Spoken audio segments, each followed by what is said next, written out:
त्रैलोक्य संपदालय समलेखनंते सच्चिदानंद रूपाय शिवाय प्रप्रथमः आराध्य सद्गुरूंना स्मरण करून वीरशैव महामत स्थापनाचार्य जगदातील जगद्गुरू रेणुकातील पंचाचार्य बसवादी प्रमथगण मन्मथ लक्ष्मणादी शिवसंतगण तसेच जगातील समस्त दार्शनिकांना स्मरण करून परम पवित्र असे श्रावण मासानिमित्त चालू असलेलं पूजा तप अनुष्ठान, त्या अनुष्ठानमध्ये शेवटचा 7 दिवसाची सत्रामध्ये परमरस ग्रंथ पारायण, या पारायण सोहळ्यामध्ये उपस्थित असून गेल्या 3-4 दिवसापासून सर्वांना या पारायणामध्ये सोबत भजन करत सर्वांना सोबत घेऊन जाणारे शिवभक्त पारायण बाबांना होऊ शकते. सर्व पारायण प्रमुख, कीर्तनकार, प्रवचनकार, गायक, वादक, भजनी मंडळ, आजचे प्रसार सेवा करणारे काम देणाऱ्या सद्भक्त मंडळी, नर्शिकून आलेले सद्भक्त मंडळी व उपस्थित समस्त सद्भक्त मंडळी, माता भगिनी, नवतरुण. परमरस ग्रंथ पारायण गेल्या 4 दिवसापासून चालू आहे आणि तुम्ही सुद्धा प्रतिवर्ष आपल्या आपल्या गावामध्ये पारायण करत असता. गावामध्ये करायचं पारायण आणि इथं करायचं पारायणमध्ये काही फरक आहे. अनेक लोकांना प्रश्न पडतो की महाराज तेच परमरस ग्रंथ आहे, त्याच मौलीचं जय जयकार होतो, तिथंही गुरुमौली येतात, तिथंही दर्शन आशीर्वाद भेटतो आणि इथंही तेच चालणार, तिथं आणि इथं काय फरक आहे? दोन्ही गोष्टीमध्ये मात्र फरक तर काही दिसणार नाही. फरक दिसणार नाही, वरच्या नजरेनं काहीच फरक दिसणार नाही. परंतु त्या वरच्या नजरापेक्षाही जागेचा आपण विचार केलं तर तुमच्या गावामध्ये मौली घेऊन गेलेलं नाही, तुमच्या गावामध्ये परमरस झालेलं नाही, परंतु ह्या जागामध्ये माऊली आले, इथंच राहिले आणि परमरस ग्रंथ देखील इथंच तयार केलेले आहे. मग कुठं निर्माण झालेले आहे त्या ठिकाणीच तुम्ही पारायण करत असेल तर मला एक सांगा, त्या वेळामध्ये म्हणजे 1482 साली माऊलीचा जन्म झाला. 1557 मध्ये शेवटच्या अध्यायामध्ये या ग्रंथाची निर्माण पूर्ण स्पष्टपणे माऊली सांगितलेले आहे. मग त्या वेळामध्ये माऊलींचे डोक्यामध्ये काय आले असेल, माऊलींचे विचार काय झाले असेल, म्हणजे या 400 वर्षाच्या नंतरही सुद्धा ह्या माझा ग्रंथ पारायण करत असेल तर त्यांना काही काही लाभ झाला पाहिजे. ते माऊली 400 वर्षापूर्वी ह्याच जागेवर बसून विचार केलं, भगवंताचे एक रूप झाले आणि शिवयोगाची साधना करत करत माऊलीने आम्हाला हा ग्रंथ दिला. परमरस ग्रंथ गावात करत असताना आपल्याला काहीच वाटणार नाही. पारायणाची संख्या मात्र कमी जास्त तेवढंच होऊ लागलं. दिवसेंदिवस अजून थोडं कमी झाले तरी काही नवल वाटण्यापैकी नाही, कमीच होऊ लागले. परंतु कीर्तनाला संख्या वाढू लागलं, भजनाला संख्या वाढू लागलं. पारायणला मात्र 10 ते 5, 5 ते 8, 10 ते 12, 12 ते 8, मग 20 चे पुढे काही आपल्या गावामध्ये व्हायला तयार नाही. परंतु एखादा कीर्तनकाराने कीर्तनामध्ये काही सामावून गेले, पुढच्या वर्षी संख्या वाढवा, परमरस ग्रंथ तेवढा लोक बसला पाहिजे. तर लोक म्हणतात की हो जमाना म्हणतात पारायणला बसले तर काय लाभ होतो, लाभ काय होतो हे सांगितले तरच संख्या वाढणार आहे. मग त्यावेळामध्ये सांगितलं माऊलीची कृपा होतो, संत कृपा होतो, ग्रंथ कृपा होतो, गुरु कृपा होतो. तेवढाच नव्हे, तुमचे मुलगा 10वी पास होतो, ह्याच्या बरोबरही 10वी पास होतो, 12वी पास होतो, तर तुमच्या मुलगीचं लग्न होतो. तुमच्या मुलीचं लग्न झाले तर लवकर लेकरं बाळा होतो. अशी एखादा तुमची संसारिक हिताची गोष्ट सांगितलं तर आपोआप संख्या वाढतो. सहजिक आहे.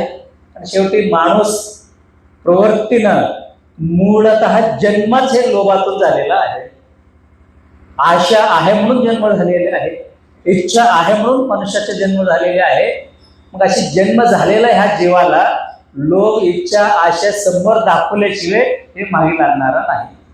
म्हणून संतांनी देखील कुठल्याही ग्रंथाची निर्माण करत असताना अखेरला मात्र सांगितलेले आहे, ह्या ग्रंथाचं वाचनामुळं, ह्या ग्रंथाचं पारायणामुळं, ह्या ग्रंथाच्या पूजनेमुळं तुम्हाला हे सुख हे लाभ होऊन जातो, असं शेवटी सर्व ग्रंथकर्त्याने सांगितलेले आहे.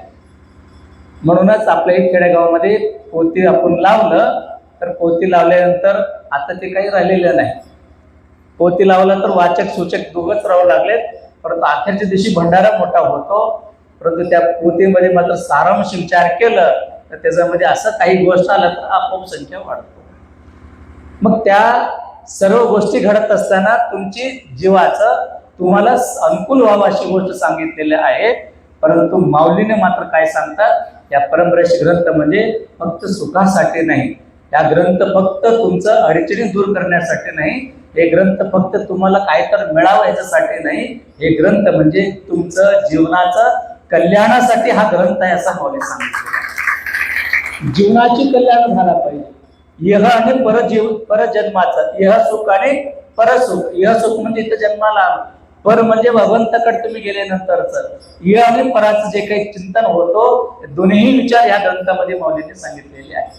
म्हणून सखोल चिंतन करत असताना माऊलीने प्रत्येकांना वाटतो तर आपलं प्रत्येकाचं जीवन सुंदर झालं पाहिजे. कुणाला वाटते को जीवन खराब झालं पाहिजे म्हणून? तुम्हाला वाटते का जीवन आपलं चांगलं व्हावं वाटतं का वाईट व्हावं वाटते? चांगलंच व्हावं वाटतं. मग चांगलं जीवन व्हायचं असेल तर जीवन कसं आहे? जीवन, तुमचे जीवन कसं आहे? तुमच्या दृष्टीनं तुमच्या दृष्टीने तुमचे जीवन कुठपर्यंत आहे? दुःखात असेल तर सुख भेटला पाहिजे, नोकरी नाही तर नोकरी लागलं पाहिजे, श्रीमंत झाला पाहिजे, तुमच्या मनासारखं थोडंफार घडलं तर तुमचे जीवन सुखाचं आहे. परंतु तेच जीवन काही प्रमुख लोकांची विचारानं आम्ही थोडंसं बोलायचं म्हटलं, बुद्धांचा विचारमध्ये जीवन काय आहे? बुद्ध काय सांगतो जीवनात? जीवन काय सांगतो म्हणजे बुद्ध ते म्हणतात प्रीती आणि शांती म्हणजे जीवन आहे. बुद्धांची विचारामध्ये जीवन काय?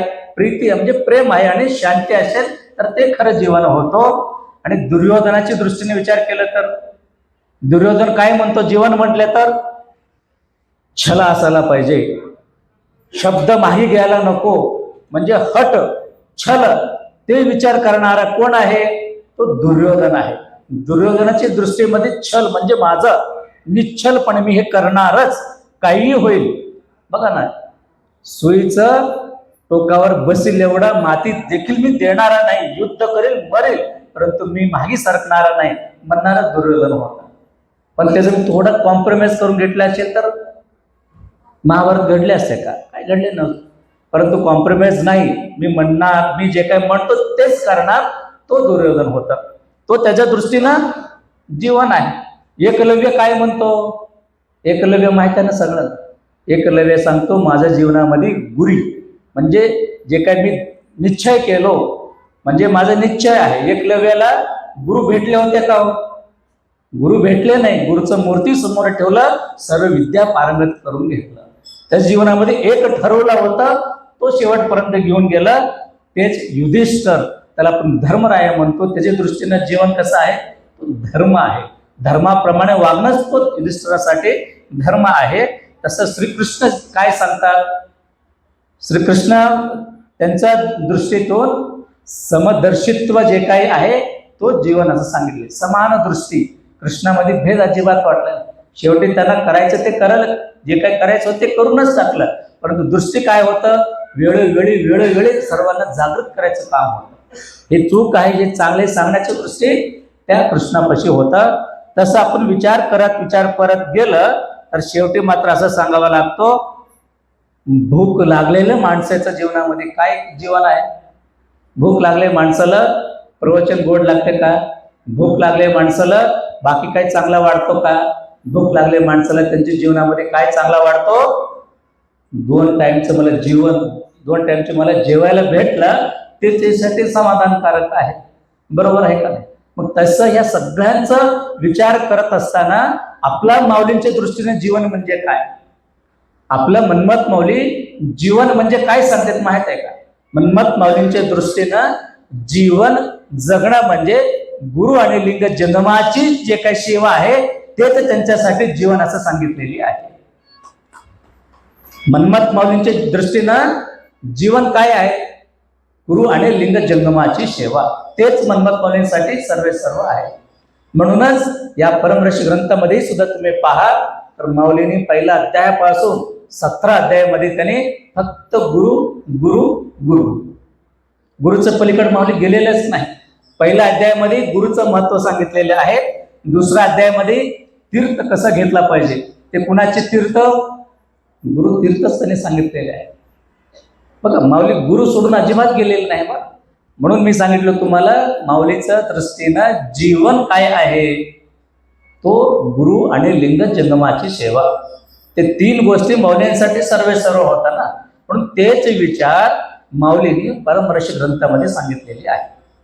काय सांगितले? पहिला अध्याय गुरुची महत्व, गुरु कसा असावा, गुरुचं महत्व काय, गुरुने काय करतात, गुरुचे महत्व या पहिल्या अध्यायामध्ये त्यांनी सांगत गेले.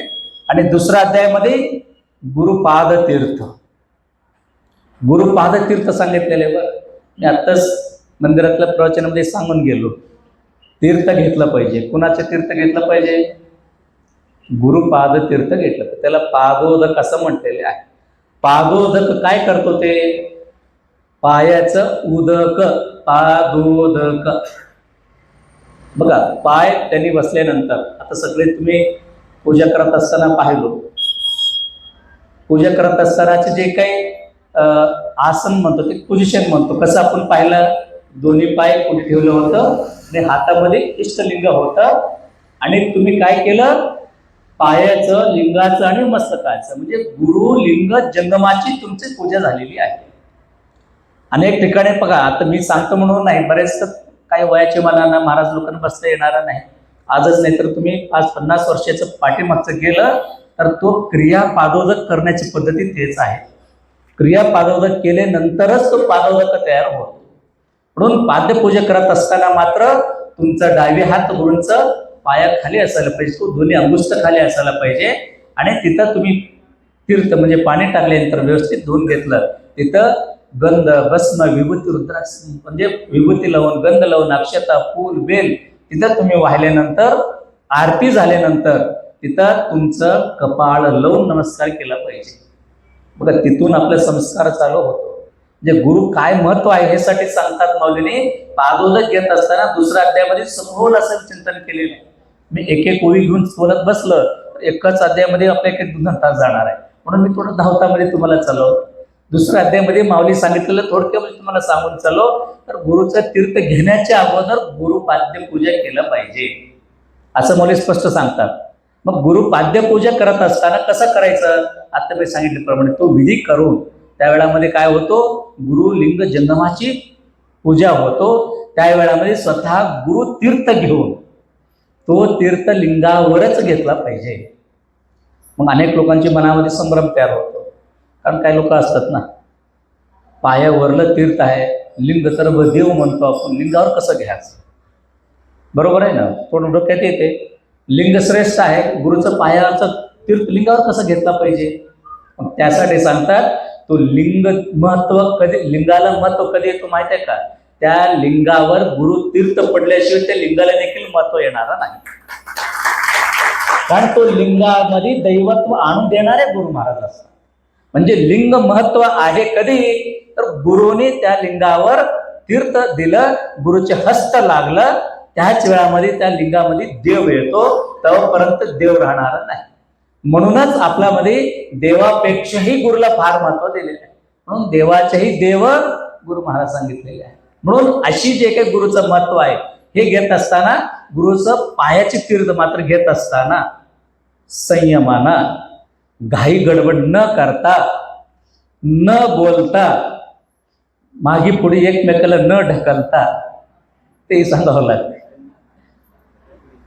आणि आपला पुरुषाने शर्ट बनियन काढून कपाळावर विभूती धारण करून डाव्या हातावर लिंग घेऊन तिथूनच साष्टांग घालून, म्हणजे गुरुकडे आज्ञा घ्यावा लागते, गुरु महाराज मला तीर्थ देण्यासाठी तुम्ही मला आज्ञा द्यावा, मला तुम्ही परमिशन द्यावा, असं अगोदर परमिशन मागावं लागते. कसं परमिशन मागायचं?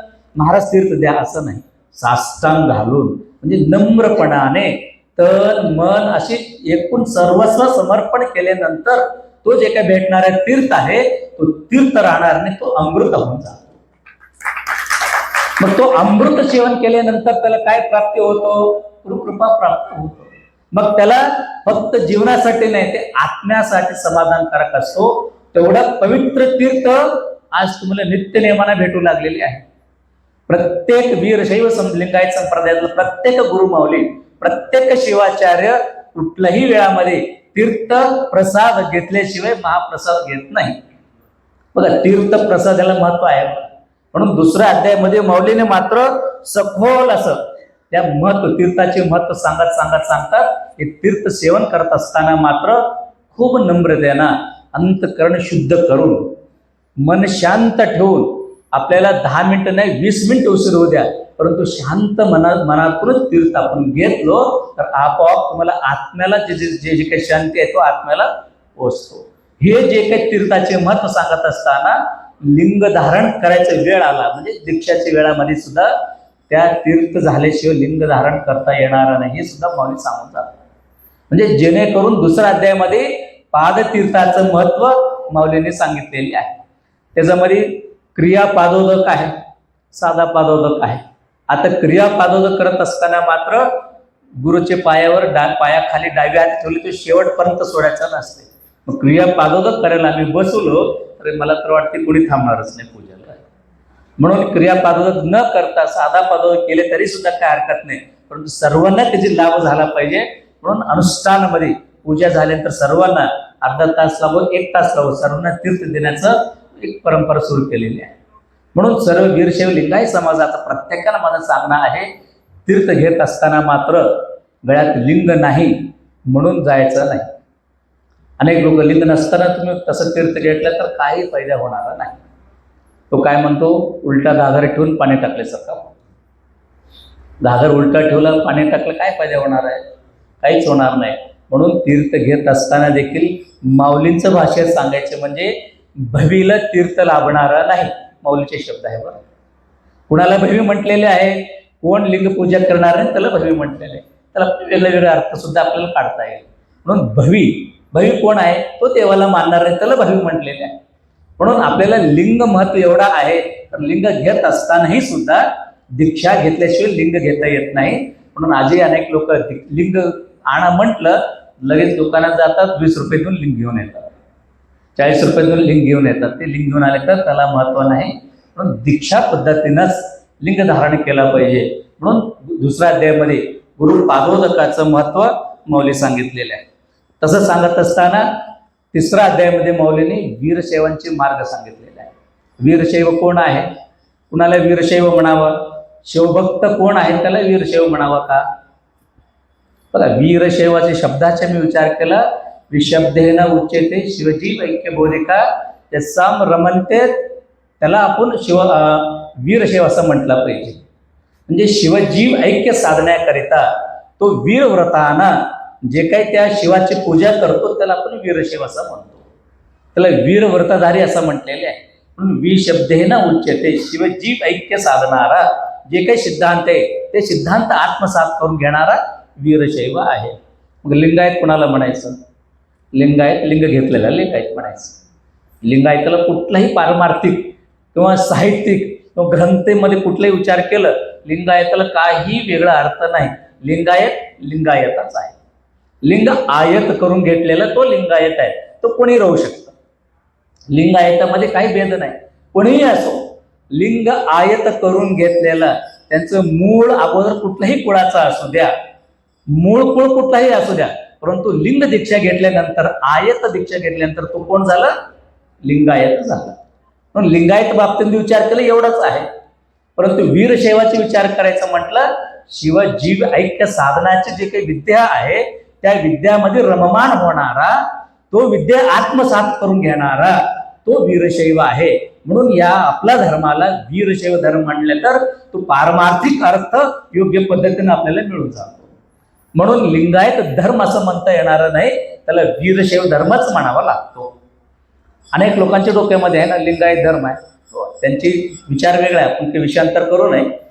लिंगायत धर्मासाठी चिंतन करणारा लिंगायत धर्म असा आहे, त्यांचे विचार आहेत. परंतु एखादा कुठलाही शासनाकडून मिळत असेल, अल्पसंख्याक दर्जा मिळतो, आपली समाजाला काहीतरी मिळतो, त्यासाठी लिंगायत धर्माची मागणी करत ते विषय बाजू आहे. परंतु खऱ्या अर्थानं माऊलींची विचारांना ग्रंथ समोर ठेवून चिंतन करायचं म्हटलं तर लिंगायत म्हणजे फक्त एक पारमार्थिक, एक सहज येणारा रूढीमध्ये आलेला शब्द आहे. पारमार्थिक रीतीने विशेष काय अर्थ तुला सापडणारा नाही. परंतु वीरशैवाला मात्र विशेष असा अर्थ माऊलींनी सांगितलेला आहे. तर तो वीरशैव कोण आहे, तो वीरशैव कसा असतो, वीरशैव कुणाला म्हणायचं, तर माऊलीने 3रा अध्यायामध्ये एवढं व्यवस्थितपणे सांगितलेलं आहे. मी त्या एक ओवी घेतलं तर आता म्हटलं ना खूप वेळ होणार आहे, फार ओवी घेणार नाही, एकच सांगून जातो. माऊलीच्या भाषेमध्ये म्हणजे गुरु आणि लिंग जंगमाची सेवा कोण करतो तो वीरशैव आहे. माऊलीची भाषा आहे, ते माझा नाही. त्याच्यामध्ये काढा 3रा अध्याय. मी तर म्हणतो ना, स्वतःला वीरशैव समजून घ्यायचा असेल, मी वीरशैव आहे, मी लिंगायत मला वाटत असेल ना, जास्त काय करू नका, 3रा अध्याय माऊलींची सखोल अध्ययन करा. मी जवळपास 3 वेळ 4 वेळा वाचलो बरं. 3रा अध्याय 2 वेळ झाले, 3 नेमके काय सांगितले 2 झाले, 3 झाले. मग शेवटी मला शेवटी वाचन तर लक्षात आला, सर्व काही ओव्या घेण्यापेक्षा एकच वाक्यात सांगायचं म्हणजे माऊलीचीच भाषेमध्ये गुरु आणि लिंग जंगमाची सेवा कोण करतो तो वीरशैव आहे. म्हणजे काय, गुरुवर भक्ती असायला पाहिजे, गुरुप्रती नितांत श्रद्धा असायला पाहिजे, लिंगनिष्ठा असायला पाहिजे, लिंग सदा धारण केला पाहिजे आणि जंगमाचा प्रती आदर असायला पाहिजे. नवे स्वधर्माची जाण असायला पाहिजे. स्वधर्माने जे कोणी वागतो, स्वधर्माप्रमाणे चालतो, त्याला मात्र वीरशैव म्हणायचं. कारण तो कधीही शिवाला सोडून जात नाही, सातत्याने शिवाचे स्मरण करणारा तो वीरशैव आहे. सदा शिवाचा भक्ती करणारा वीरशैव आहे. म्हणून वीरशैव आपल्याला म्हणून घ्यायचा अधिकार कधी येतो, ह्या सर्व लक्षण तुमचा असेल तर तुम्ही वीरशैव आहोत. जाऊ दे, गुरु काय मोठे, लिंग काय आज म्हणता काढून ठेवतो, जंगम काय आपल्या सरकारच आहे, कुठले धर्म आले, कोण आले, मग असं म्हणणारा वीरशैवात कुळात जन्मले तरी तुम्ही वीरशैव होऊ शकणार नाही. मी सांगत नाही, माऊलीचे शब्द आहे. तुम्ही गुरुला किंमत नाही, लिंग आपल्याला लिंग म्हणजे पाळन करत नाही, लिंगाची दिसता आपल्याला नाही, जन्माच्या प्रती आधार नाही, स्वधर्माचे आचार विचार आपल्यात नाही, पण मी जन्माला आलो म्हटले तर तुम्ही लिंगायत होऊ शकणार नाही, वीरशैव होऊ शकणार नाही. मग इथं बरेच लोक असेल तर तुम्ही स्वतःला विचार करून घ्या, मी कसं वागतो म्हणून. स्वतःचा विचार कर, मी तसं वागतो का, माझा भक्ती गुरुवर आहे का, माझा श्रद्धा माझा भावना लिंगावर आहे का, मी जंगमाच्या प्रती आधार आहे का, किंवा मी माझा धर्माप्रमाणे वागतो का, हे सर्व स्वतः आता विचार केला पाहिजे. म्हणून मी सांगतो बघ, वीरशैवांना स्वतःचा जाणीव व्हायचा असेल 3रा अध्याय शांत वाचून बघा. मी जे काय आता तुम्हाला सांगलेलं सगळं माऊलीने सांगितलेलं आहे. 3रा अध्यायामध्ये कोण वीरशैव, कसा वीरशैव, कसं भक्ती असायला पाहिजे, कोण गुरुनिंदा करतो तो कसं वीरशैव होत नाही, लिंगाच्या प्रती जे कोणी मत चांगला नसतो, लिंगाच्यावर भक्ती करत नाही तो वीरशैव नाही, माऊली स्पष्टपणे सांगितलेले. म्हणून आपल्याला वीरशैव स्वतःला समजून घ्यायचा असेल, या सर्व गोष्टीचे विचार करा, तसं वागलो तरच तुम्ही वीरशैव आहोत. नसेल तर वीरशैव कुळात जन्मून सुद्धा तुम्ही वीरशैव होऊ शकणार नाही. म्हणून आपल्याला इथून पुढं स्वधर्माप्रमाणे वागायचं चालायचं असेल, या सर्व गोष्टी जीवनामध्ये अंमलात आणला पाहिजे. आणि 4थ्या अध्यायामध्ये माऊली सांगतात, बंध आणि मुक्तीचा विषय माऊलीने सांगून जातात. बंध म्हणजे काय, मुक्ती म्हणजे काय, संसाराचा जीवनामध्ये अडकणारा तो बंध आहे. मुक्त म्हणजे ह्या सगळ्यामध्ये असून माझा नाही म्हणून चालणारा तो मुक्त आहे. मग बंध मुक्त कसा असतो, तुमच्या जीवनामध्ये बंद आहे का मुक्त आहे, सगळे बंदच आहे ना. मी तुम्हाला सगळे बंद कधी उघडलेच नाही. बंधनच बंधन आहे, खूप बंधनाच आपण पुढे चाललेले आहोत. ह्या बंधनातून बाहेर पडण्याकरिताच आपला शिवपाठ आहे, अनुष्ठान आहे, सर्व काही आहे. बंद काय आहे हे समजून घेतलं पाहिजे. म्हणून 4थ्या अध्यायामध्ये माऊली बंध मोक्षाच्या प्रती खूप सुंदरचं विश्लेषण करतात. आपल्या जीवनामध्ये बंध काय आहे तर स्वधर्मापासून पलीकडे गेला तो बंध आहे. आपला हा मानवी जन्म कशासाठी झालेले आहे, मानव जन्माचे उद्देश काय आहे, आलो कशासाठी इथं. आता मला अनुष्ठानी म्हणून तर आलो ना, इथं आलो कशाला, माऊलीचे दर्शन घेण्यासाठी. इथं कपिलधारला नाही, या भूमीवर कशाला आलो तुम्ही, तुमचे जन्म कशासाठी झालं, पृथ्वीवर तुम्ही कशासाठी जन्माला आलो, कुणाला काय माहित आहे का, तुमच्या जन्माचे कारण काय, काहीच माहिती नाही ना. आले जन्माला, लहानचे मोठा झालो, आता पुढं मोठं होऊ लागलं, अजून पुढं निघून जातो. मग असं तुम्ही गेलं तर जनन मरणम म्हणजे परत परत जन्माला येणं ते चालणारच आहे. जन्म मरणाचं फेरं कधीच चुकणारा नाही. जन्म मरणाचं फेरं चुकून घ्यायचं असेल तर या मानवी जन्म भगवंताने ते अखेरची संधी तुम्हाला दिलेली आहे. ते शेवटचं चान्स आहे, बरं, लास्ट चान्स आहे. कारण 84 लाख जन्माची फेर आहे बरं. 83,999 जन्म झाल्यानंतर अखेरला एका ठिकाणी काही दार्शनिक असं सांगतात, मानवी जन्म येण्याच्या अगोदर तो गायचा जन्म म्हणजे गोवंशामध्ये तो गेला असं सांगतात. गोवंशाच्या नंतर शेवटी तो मनुष्य जन्मात येतो. म्हणजे गोवंश म्हणजे ते लास्ट ऑफ बेस्ट, म्हणजे गोवंश झाल्यानंतर लास्टला अजून मनुष्य जन्म प्राप्त होता, असं काही ठिकाणी काही दार्शनिकाने सांगून जातात. पण त्याच्यापेक्षा अगोदर काय होतं तुम्ही, आता दार्शनिकांच्या दृष्टीनं गोवंशात म्हणजे गेल्या जन्मात तुम्ही सगळं गाय होतं म्हणून ह्या जन्मात मनुष्य झालो. पण गायच्या अगोदर महाराज आपलं 20 वर्षापूर्वीचं आठवण राहत नाही, जन्मजन्माची काय आठवण राहावं. मग लक्षात घ्या, पूर्वजन्मामध्ये तुम्ही केलेलं सुकृत, पूर्वजन्मामध्ये तुम्ही केलेलं पाप पुण्य बरोबरी झालं, मनुष्य जन्म प्राप्त झाला. मग अनंत जन्मामध्ये तुम्ही किती चांगलं केलं, किती वाईट केलं, ते सगळ्यांची जमा बेरीज होऊन काय झालं शेवटी मनुष्य जन्माची प्राप्ती तुम्हाला झाला. मनुष्य जन्मात आल्यानंतर आपल्याला या बंधनातून बाहेर पडण्याकरिता काय काय केलं पाहिजे, सर्व काही करत असताना सातत्यानं आत एक तुमचं 2 मन आहे, 2 पैकी 1 मन तुम्हाला सातत्यानं सांगत असतो. बरं, प्रत्येकाने एक मन सांगत असतो ना, हे तू जे काय करू लागलास हे वाईट आहे, हे जे काही तू करतस ना हे चांगलं नाही. कारण देव कुठेही नाही बरं, देव तुमच्यातच आहे. म्हणून तो देव तुम्हाला वारंवार जागृत करून ठेवतो, आठवण करून देतो, पण आम्ही विसरून पुढे निघून जातो. म्हणूनच काय होतो, परत परत जन्मरणाची फेऱ्यामध्ये चुकून जातो. म्हणून ह्या बंधनातून मुक्त व्हायचं असेल तर आपल्याला काय केलं पाहिजे, तर त्या भगवंताशी एकरूप होण्याकरिता नित्य नेमानं अध्यात्माचं चिंतन करत करत आपला हा जीवनाची खरं उद्देश समजून घ्यायचा आणि सर्व काही करत करत हे सुद्धा परत भगवंताशी आपलं नाळ जुडलंच पाहिजे, तो मोक्ष होतो. नाहीतर काय होणार, मोक्ष होणार नाही, मृत्यूच होतो. मृत्यू सगळ्यांची होणं वेगळा नाही, मृत्यू सहज आहे. बघा, मृत्यूला काही आयुष्य असते का हो, मृत्यूला आयुष्य आहे का, मृत्यूला आयुष्य नाही, जगण्यालाच आयुष्य मोठं असतो ना. म्हणून मृत्यूपेक्षाही अगोदर तो मोक्ष यायचा असेल तर काय असायला पाहिजे, तर आपण पंचाक्षरी षडाक्षरी मंत्रमध्ये मौली सांगितलं ना, जे जे दिशे दृष्टी पुढे अवघे स्वरूप गाड, किती सुंदर मौलीने सांगून जातात. माऊलीचं पंचाक्षरी षडाक्षरी मंत्र तुम्ही व्यवस्थित हे करत गेलं तर तुम्हाला स्पष्टपणे लक्षात येतो काय आपल्या जीवनामध्ये काय केलं पाहिजे. मोक्ष म्हणजे काय तर कुठं तर मिळवण्याची वस्तू नाही. मोक्ष म्हणजे कुठेतरी सापडणार आहे का, खरेदी करण्यासारखं आहे का, कुठेतरी विकणार आहे का, काहीच नाही. मोक्ष आपोआप आपण साधलं पाहिजे. मोक्ष बाहेरून भेटणार नाही, मोक्ष आतून साधण्याचा क्रिया आहे. म्हणून मोक्ष साधायचा असेल तर आपलं अंतःकरण शुद्ध झाला पाहिजे. अंतःकरणातलं सर्व जे काही आहे, सर्व वाईट गोष्टी बाजूला सारून, जे काम क्रोध लोभ मोह मद दंभ अहंकार सर्व गोष्टी बाजूला सारून आपले अंतःकरण शुद्ध झालं तर त्यावेळामध्ये मोक्ष तो आपोआप आपल्याला लाभ होतो. पण त्या मोक्षाकडे जाण्याकरिता सर्व क्रिया आहे, तो क्रियातून ह्या जीवन पुढे जाण्याकरिता मौलीने 4थ्या अध्यायामध्ये बंध मोक्षाच्या प्रती सुंदर असं महत्व सांगितले. परत बघा 5व्या अध्यायामध्ये देखील मौलीने गुरुचं स्वरूप सांगितलेले आहे. गुरुचं स्वरूप, गुरुभक्ती कसा केलं पाहिजे, आणि ह्या गुरुभक्ती गुरुचे स्वरूप सांगत असताना गुरु म्हणजे व्यक्तीने असं मौली सुद्धा स्पष्ट सांगतात. गुरु म्हणजे व्यक्तीने, गुरु म्हणजे तत्व आहे. म्हणूनच तुम्हाला सांगतो, गुरुचं पाद्यपूजा करतो तर मुखाचं म्हणजे चेहऱ्याची पूजा होत नाही. फक्त क्रिया पादोदक करत असताना सर्वांगाची पूजा होतो. बाकी टाइमला गुरुची चेहऱ्याची आरती करतो ना, हे फार चुकीचं आहे.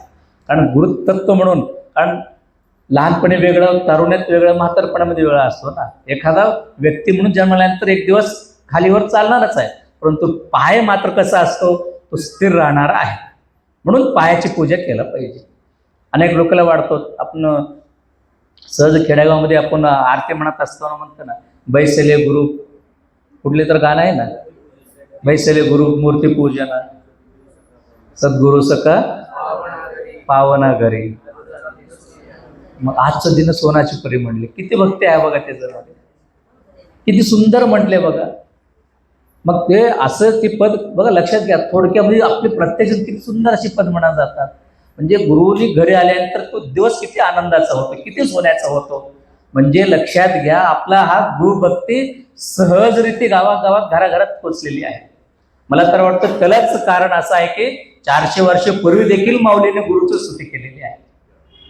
400 वर्षापूर्वी गुरूंची स्तुती माऊली करत आल्यामुळं आज गावागावात घराघरात खेडेगावामध्ये सुद्धा गोळ्या बावड्या त्याला काहीच जमत नाही, परंतु गुरु आले, भगवा दिसले, पहिले ते पाय पडायला सुरुवात करतात. कारण ते भक्ती किती मोठा आहे.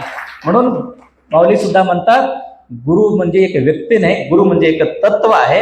म्हणून तशी गुरु, त्या गुरुचं स्वरूप सांगत असताना, त्या गुरुचे वर्णन करत असताना असं सांगतात, गुरु कृपा झाला तर त्या सर्वांना म्हणजे रंकाचे राजे व्हायला काही वेळ लागणार नाही.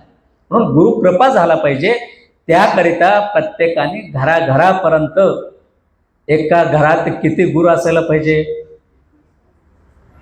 माऊलीमध्ये 5व्या अध्यायामध्ये माऊली सांगितलेले आहे, बघ मी सांगत नाही. एका घरात किती गुरु असायला पाहिजे?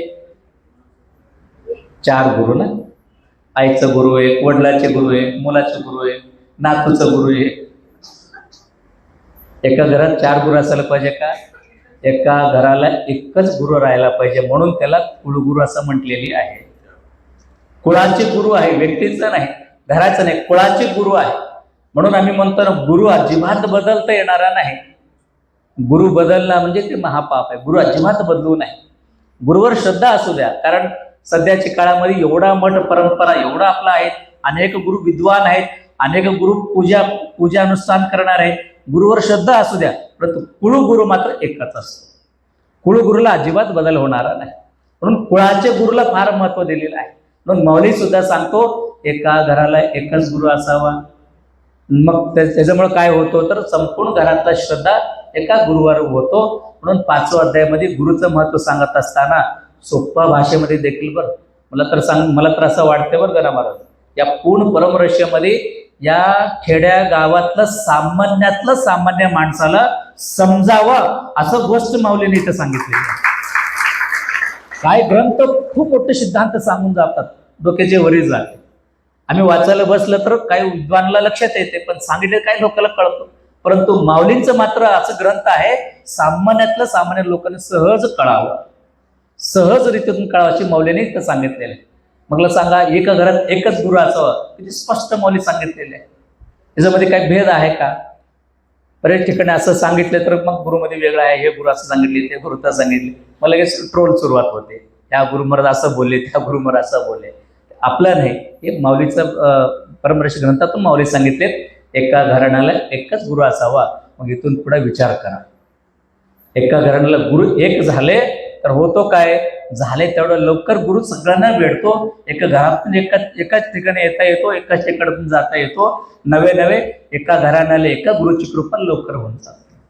म्हणून सर्वांनी 5व्या अध्यायामध्ये सांगितल्याप्रमाणे आपला एका घराला एकच गुरु असायला पाहिजे. आणि तेवढंच नव्हे, आता खूप काही आता त्याच्याबद्दल बोलता येईल, परंतु वेळाकडे बघूनच, कारण आता आपलं तर बोलणं आहे, काही लोक राहणार आहे, परंतु जाणाऱ्यांची सुद्धा मला थोडं बघावं लागतं. म्हणून जास्त न सांगता एवढंच सांगतो की आज 5व्या अध्यायामध्ये गुरुचं महत्व, एका घराला एकच गुरु असावा. आणि तो सांगत असताना पुढं 6व्या अध्यायामध्ये मौली असं सांगतात, तो म्हणजे प्रकृती काय आणि ज्ञान काय आहे. त्या प्रकृती काय आणि ज्ञान कायाच्या बाबतीमध्ये मौलीने सांगत असताना तो त्या संपूर्णपणे प्रकृती काय आणि ज्ञान कायाच्या बाबतीमध्ये उद्या त्याच्याबद्दल थोडं श्लोक घेऊन सांगितलं तर तुम्हाला लक्षात येईल. ते असंच मी सांगून गेलं तर तुमच्या लक्षात येणार नाही, कारण त्याच्यामध्ये थोडाफार ज्ञान आहे, कशी प्रकृती आहे, ज्ञान काय आणि काय. त्याच्या बाबतीमध्ये खूप सखोल असं माऊली सांगितल्यामुळं थोडाफार श्लोक त्याचं एखादा श्लोक घेतलं तर तुमची लक्षात येईल. म्हणून उद्या आपण 6व्या अध्यायापासून कसं जमेल, आणि मी पहिल्या दिवशीपासून सांगून लागलो एक तर वेळ कमी आहे आणि नंतर धावपळ सुरुवात आहे, म्हणून उद्याच्या तारखेमध्ये कसं जमेल तसं पुढचा 6व्या अध्यायापासून पुढे आपण चिंतन करायचे विचार करू. आज 11 अध्यायापर्यंत पारायण झालेले आहेत. तर बाबांना 2 दिवस मात्र सांभाळून तुम्ही पारायण करा, कारण येणाऱ्या संख्या कमी जास्त आहे, परंतु भजनही सुद्धा झालं पाहिजे. आणि परत 14 तारखेला परत बाजारला इथं लावणार आहे, बरं डुम डुम डुम चालू आहे, म्हणून त्या गोंधळापेक्षा थोडं लवकर आपण करू 15 तारखेला. आणि 15 तारखेचे झेंडावंदन आपले देशाचं सण आहे, म्हणून त्या 15 ऑगस्ट सुद्धा आपल्याला या अनुष्ठानामध्ये साजरं करायचं आहे. त्याचीही सूचना उद्या आपला मांजरमकर साहेब आणि आपले 2-3 जण तुम्हाला देतात. त्या 15 तारखेला जळकोटचे अन्नदान आहे आणि नांदेडचे सद्भक्तांचं आहेत, म्हणून त्या सगळ्यांना मिळून 15 ऑगस्ट सुद्धा आपण साजरी करू. आणि त्याचबरोबर सर्वांनी सुद्धा एक सूचना आहे, तर भारत देशाचं भारत सरकारचा जे काही हर घर तिरंगा अभियान चालू झालेले आहे, सर्वांना सूचना आहे, हर घर तिरंगा अभियान चालू झाल्यामुळं प्रत्येक जण 3 दिवस आपल्या आपल्या घरामध्ये तिरंगा ध्वज लावायचं. 3 दिवस सकाळी सूर्योदयाला लावला, सूर्य उदय होत असताना परत ध्वज काढून ठेवायचं, म्हणजे जेणेकरून 3 दिवस हर घर तिरंगाचा अभियान सर्वांनी आपल्या घराघरापर्यंत ते अभियान राबवला पाहिजे. ते एका पक्षाचं नाही, लक्षात घ्या. अनेक लोक सांगतात तो ह्या पक्षाचे त्या पक्षाचे. हर घर तिरंगा अभियान एका पक्षाचं नाही, ही आपली देशाभर अभिमान वाढण्याकरिता आहे. देशाभिमान वाढण्याकरिता हर घर तिरंगा आहे. देशाप्रती प्रेम वाढला पाहिजे. देश माझा आहे, तिरंगा ध्वज माझा आहे, हे देशप्रती अभिमान वाढवायचा असेल तर तिरंगावर पहिला आपला अभिमान वाढणं फार गरजेचं असेल. म्हणून हर घर तिरंगाच्या माध्यमातून देश जागृती, देशाप्रती अभिमान, नवे नवे या देशाचं आम्ही काहीतरी आहे म्हणून देशाचा अनेक विचार तुमच्या मनामध्ये जागृती करण्याकरिता या देशाचे पंतप्रधान नरेंद्रभाई मोदींनी एक हर घर तिरंगा अभियान गेले 2-3 वर्षापासून सुरुवात केलेलं आहे. तर सर्वांनी प्रत्येकाने आपल्या घराघरामध्ये तिरंगा ध्वज लावायचा, त्या तिरंगाच्या प्रती आपली नमन व्यक्त करायचं अशी सूचना सर्वांना देतो. इथं राहणारे आम्ही करूच, परंतु तुम्ही सुद्धा गावामध्ये गेल्यानंतर तुमची घराघरामध्ये गावागावामध्ये हर घर तिरंगाच्या अभियानामध्ये सर्वांनी सामील व्हा. फक्त मुलाच असं जायला पाहिजे असे नाही, मुला बाळापासून वयोवृद्धापर्यंत सर्वांनी हर घर तिरंगाच्या अभियानामध्ये सामील व्हा. चांगला असे कार्यक्रम सर्वांनी करावा अशी सूचना देतो. आजचा प्रसाद सेवा करणारे कामजळगाव गावातले सद्भक्त मंडळी आज भरपूर संख्येने तुम्ही सगळेजण आलात. खरं म्हणजे हे अगोदर तारीख द्यायचं नंतर तारीख द्यायचं चाललं होतं. मी पप्पू पाटील आपले कवटेकर सर 2-3 जण विचार केल्यानंतर आणि आपण सप्ताह करत असेल तर आम्ही सप्त्यामध्येच तारीख घेतो. आम्ही सप्त्यामध्ये बहुत संख्येने येतो, म्हणून खास सप्त्यामध्येच त्यांनी सुद्धा आजचा हा दिवस त्यांनी घेतलेले आहेत. म्हणून असं कामजगातील सर्व सद्भक्त मंडळी आणि त्याचबरोबर नरशी येथील आपले बुके परिवार त्यांनीही सुद्धा या आजच्या कार्यक्रमासाठी यथाशक्ती त्यांची सेवा इथं झालेली आहेत. म्हणून ह्या आजचा प्रसाद सेवा करणारे कामजळगाव नरशीतील बुके परिवार आणि उपस्थित तुम्हा सर्वांना आज योगायोगानं आपल्या मुखेड्यातील सर्व भजनी मंडळी सुद्धा आलेलं आहे. आपल्या गुरुजी सर्वांना घेऊन आलेले आहेत. म्हणजे बघा योगायोगाने वेळेवर आले, तीर्थप्रसाद सर्वांना भेटले, त्यांना अभिषेक झाला, आता महाप्रसाद होणार आहेत. आता मी म्हणतो गुरुजी शिवपाठ सुद्धा करून गेले तर बरं होईल. आता तुमची वेळाप्रमाणे बघा कसं जमेल तसं संध्याकाळी शिवपाठ सुंदर असं करायचं आहे. खरं म्हणजे प्रवचन गणा महाराज म्हणलं ते सायंकाळी केले तर बरं होईल, परंतु सायंकाळचे कसं होणार आहे तर सायंकाळी प्रवचनाला बसलो तर लगेच तिकडं तंदुरुस्त अप्पाची सुरुवात होऊ लागली. मग परत दोघांमध्ये नको, आपण आहे ते चालू द्या, आहे 7 दिवस आपल्याला करायचं आहे. म्हणून सकाळी थोडा प्रवचनाची सुरुवात केलेली आहे. तर उद्या परवा 2 दिवस झाले तसं सकाळीच आपण प्रवचन करू. सायंकाळी मात्र ठीक आहे 5 वाजता शिवपाठ होणार आहे. 5 म्हणजे 5ला आपण सुरू करा. तुम्ही लवकर जाणार असेल तर 4लाही सुरू करू शकता, काय अडचण नाही. 4ला तुम्ही शिवपाठ करा, नंतर आपली सगळे मंडळी तुमच्यासोबत जोडणार आहेत. आणि ह्याच्याबरोबर पारायणला बसण्यानं काय सूचना आहे, स्वतःची तब्येतीची काळजी घ्या. सगळे वयस्कर मंडळी आहात, घरामध्ये काही कमी जास्त होते माहिती नाही. इथं मात्र तुमची पोटोबाची व्यवस्था मी चांगलं करू लागलो, कारण आपली राधाताई त्यांची सर्व टीम स्वयंपाकी खूप सुंदर त्यांनी करू लागलेत ना, छान करू लागलेत ना. बघा वयस्करांची ते खूप काळजी घेऊ लागलेत. बघ राधाताई असेल संत मंडळी सगळे मिळून चांगली त्यांनी सेवा करू लागलेत. म्हणून तुम्ही नाश्ता करत असताना चांगली नाश्ता करा, पोटभर करा. प्रसाद घेत असताना पोटभर करा, अर्धावट करू नका. आणि रात्री सुद्धा पोटभरच करा, कारण की गडबड काही नाही आपल्याला. कारण 5ला काही तुम्हाला उठायचं नाही, मला 4ला उठायचं, माझं मी उठतो. तुम्हाला मात्र निवांत उठायचे, त्याच्यामुळे तुम्ही काही गडबड करू नका. म्हणून 3 टाइम प्रसाद चांगला घ्या, स्वच्छ ठेवा, तुम्ही स्वतः स्वच्छ राहा, स्वतःची काळजी घ्या. कारण 7 दिवस तुम्ही इथं आलो ना, तुमचं काळजी घेणं जबाबदारी माझा आहे. म्हणून आपल्या सगळ्यांची म्हणणं असं आहे की तुम्ही किती व्यवस्थित राहतो, एकमेकाला सांभाळून. पहिला आले लोकांना त्यांना वाढायचा, तुम्ही वाढून घ्यायचा. म्हणजे इथं आल्यानंतर असं वाटलं पाहिजे सगळं नाही की इथं कपिलदार म्हणजे माझं माहेर घर आहे, आम्ही सगळे इथे एकच आहोत. त्या भावनेतून सगळ्यांनी इथे एकमेकांना विचाराने एकमेकाला सहकार्य करत सर्वांनी या 2-3 दिवस आपल्याला काढायचा आहे. आता 16 तारखेची सूचना परत उद्या परवा आपण शेवटच्या दिवशी सूचना आपण देऊ. आणि आजचं सेवा करणारं काम जळगाव आणि आपलं मुख्य परिवार आणि तुम्हा सर्वांना त्या भगवंताची कृपा आशीर्वाद सांगून आजचा म्हणले विराम देतो. शिवम भयात सांबजय नमः पार्वतीपते शिव हर हर.